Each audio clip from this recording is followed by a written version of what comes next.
سورۃ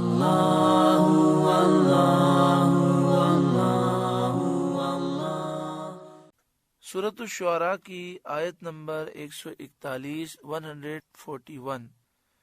سورۃ الشعراء کا 8واں رکوع اور 19ویں پارے کا 12واں رکوع۔ اللہ رب العالمین نے ارشاد فرمایا کذبت ثمود المرسلین، قوم سمود نے رسولوں کو جھٹلایا۔ اذ قال لهم اخوهم صالح الا تتقون، جبکہ ان سے ان کی ہم قوم صالح نے فرمایا کیا تم ڈرتے نہیں؟ انی لکم رسول امین، بے شک میں تمہارے لیے اللہ کا امانت دار رسول ہوں۔ فاتقوا اللہ، تو اللہ سے ڈرو، واطیعون، اور میرا حکم مانو۔ وما اسألکم علیہ من اجر، اور میں تم سے کچھ اس پر اجرت نہیں مانگتا۔ ان اجری الا علی رب العالمین، میرا اجر تو اسی پر ہے جو سارے جہاں کا رب ہے۔ اتترکون فی ما ہاہنا آمنین، کیا تم یہاں کی نعمتوں میں چین سے چھوڑ دیے جاؤ گے؟ یعنی دنیا کی نعمتوں میں تم کیا ہمیشہ رہو گے؟ کیا یہ نعمتیں کبھی زائل نہ ہوں گی؟ کیا کبھی عذاب نہ آئے گا؟ کیا کبھی موت نہ آئے گی؟ آگے ان نعمتوں کا بیان ہے۔ فی جنات و عیون، باغوں اور چشموں میں کیا تم ہمیشہ رہو گے؟ وزروع و نخل، اور کھیتوں اور کھجوروں میں۔ طلعها حدیم، جن کا شگوفہ نرم نازک ہے۔ یہ ساری نعمتیں ہمیشہ نہیں رہیں گی اور تم بھی ان میں ہمیشہ نہیں رہو گے۔ وَتَنْحِتُونَ مِنَ الْجِبَالِ بُيُوتًا فَارِحِينَ، اور پہاڑوں میں سے گھر تراشتے ہو غرور و تکبر کرتے ہوئے، اتراتے ہوئے۔ حضرت عبداللہ بن عباس رضی اللہ تعالی عنہما نے فرمایا کہ فارحین بمعنی فخر و غرور ہے۔ معنی یہ ہوئے کہ اپنی صنعت پر کہ تم نے پتھروں کو، پہاڑوں کو تراش کر گھر بنائے ہیں، اس پر غرور کرتے اتراتے ہو۔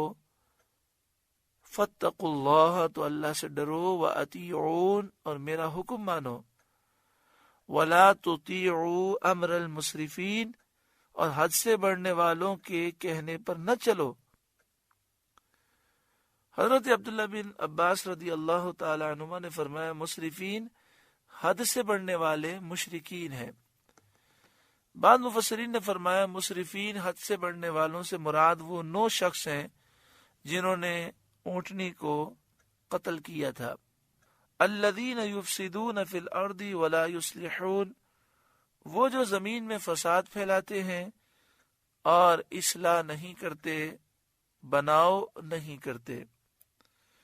یعنی وہ لوگ جو زمین میں کفر کا، ظلم کا اور گناہوں کا فساد پھیلاتے ہیں، کفر، ظلم اور گناہ کر کے زمین کو خراب کرنے کی کوشش کرتے ہیں، ایمان لا کر عدل و انصاف قائم کر کے اللہ کے مطیع و فرمانبردار ہو کر زمین کی اصلاح نہیں کرتے۔ معنی یہ ہے کہ ان کا فساد ٹھوس ہے، جس میں کسی طرح نیکی کا شائبہ بھی نہیں ہے۔ یہ پکے فسادی ہیں۔ بعض فسادی ایسے بھی ہوتے ہیں کہ کچھ فساد بھی کرتے ہیں، کچھ نیکی بھی ان میں ہوتی ہے، مگر یہ ایسے نہیں، یہ مکمل فسادی ہیں۔ قالوا، بولے، انما انت من المسحرین، تم پر تو جادو ہوا ہے۔ مسحرین کا مطلب ہوتا ہے بار بار جن پر جادو کیا جائے۔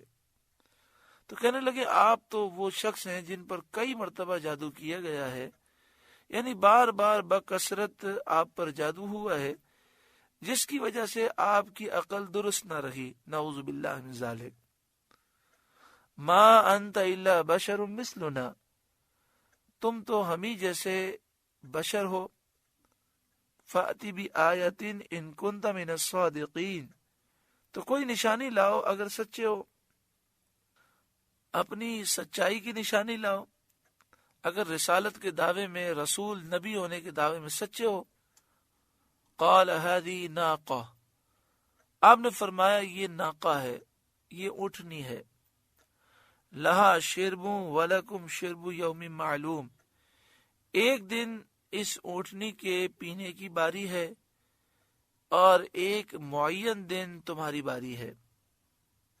اس میں اس سے مزاحمت نہ کرو. جب یہ اونٹنی تالاب کا پانی پینے آئے تو اس کی راہ میں رکاوٹ نہ بنو. یہ ایک اونٹنی تھی جو کافروں کے معجزہ طلب کرنے پر ان کی خواہش کے مطابق حضرت صالح علیہ السلام نے دعا کی. اس کے بعد یہ پہاڑ کی چٹان سے نکلی. یہ اتنی لمبی چوڑی تھی کہ مفسرین نے فرمایا کہ اس کا سینہ 60 گز کا تھا اور اتنی اونچی تھی کہ یہ قوم سمود جو بہت لمبے لمبے تھے، کھجور کے تنوں جیسے تھے، لیکن اس اونٹنی کے گھٹنے تک بھی نہیں پہنچ پاتے تھے. ایک دن یہ تالاب کا پانی پیتی اور ساری قوم کا پانی پی جاتی، لیکن جس دن یہ پانی پیتی اس دن اتنا دودھ دیتی جو پوری قوم کے لیے کافی تھا، اور دوسرے دن قوم کے لیے پانی پینے کی اجازت تھی. جس دن اونٹنی کی پانی پینے کی باری ہوتی اس دن جانور پرندے بھی تالاب سے پانی نہیں پیتے تھے. قال هذه ناقۃ لها شرب ولکم شرب یوم معلوم، فرمایا یہ ناقہ ہے، یہ اونٹنی ہے، ایک دن اس کے پینے کی باری اور ایک معین دن تمہاری باری. ولا تمسوها بسوء، اور اسے برائی کے ساتھ نہ چھوؤ، یعنی کسی برے ارادے سے اسے ہاتھ مت لگانا، نہ اس کو مارنا، نہ اس کی کونچے کاٹنا، نہ اسے زخمی کرنا. فَيَأْخُذَكُمْ عَذَابُ يَوْمٍ عَظِيمٍ، کہ تمہیں بڑے دن کا عذاب آ لے گا، پکڑ لے گا. اگر تم نے اسے نقصان پہنچایا تو عذاب آ جائے گا.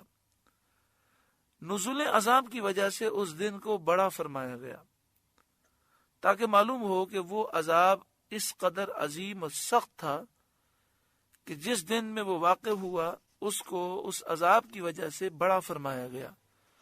فَعَقَرُوهَا، اس پر انہوں نے اونٹنی کی کونچیں کاٹ دیں، یعنی اونٹنی کو پنڈلیوں سے انہوں نے کاٹ دیا، کیونکہ ان کے ہاتھ اونٹنی کی گردن تک پہنچتے نہیں تھے. تو انہوں نے گھٹنے کے نیچے کا جو حصہ تھا، پنڈلی کا حصہ، اس پر تلوار سے وار کیا. جب پنڈلی کٹ گئی تو اونٹنی گر گئی، پھر انہوں نے اسے ذبح کر دیا. جسے تلوار سے وار کیا تھا اور پنڈلی کاٹی تھی اس کا نام قدار تھا. یہ 9 افراد تھے جنہوں نے مل کے یہ کام کیا، یہ منصوبہ بنایا، لیکن پوری قوم اس کام پر راضی تھی. اس لیے آپ دیکھیں یہاں پر پوری قوم کی طرف کونچے کاٹنے کی نسبت کی گئی.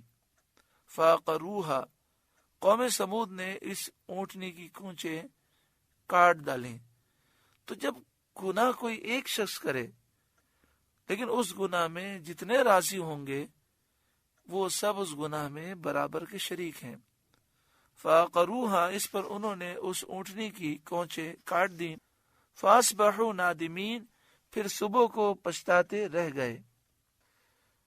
یعنی جب انہوں نے کونچے کاٹ دیں پھر انہیں احساس ہوا کہ اب اللہ کا عذاب نازل ہوگا، تو اس خوف کی وجہ سے نادم تھے. گناہ پر ایک نادم ہوتا ہے انسان کہ تائبانہ نادم ہوتا ہے، کہ جب گناہ ہو جائے تو انسان شرمندہ ہوتا ہے. انداز یہ ہوتا ہے کہ وہ توبہ کر رہا ہوتا ہے. ایسا تائبانہ نادم ہونا نہیں تھا، بلکہ نزول عذاب کے خوف سے یہ پریشان ہوئے. بعد نے فرمایا کہ مراد یہ ہے کہ جب انہوں نے عذاب کے آثار دیکھے اس وقت انہیں ندامت ہوئی، مگر عذاب دیکھ کر ندامت کا کوئی فائدہ حاصل نہیں ہوتا. فَأَخَذَهُمُ الْعَذَابُ، تو انہیں عذاب نے آ لیا، پکڑ لیا. جس عذاب کی انہیں خبر دی گئی تھی اس عذاب نے انہیں پکڑ لیا، وہ ہلاک ہو گئے. وہ عذاب یہ آیا ان پر کہ زوردار آواز سنی انہوں نے اور قوم سمود کے دل بند ہو گئے، ہارٹ فیل ہو گئے۔ مثلا کوئی زمین پہ بیٹھا تھا تو اٹھنے لگا، تو اٹھنے کے لیے انداز یہ ہوتا ہے کہ انسان پہلے گھٹنے زمین پر رکھتا ہے، ابھی گھٹنے زمین پر ہی لگے تھے اور یہ ہلاک ہو گئے۔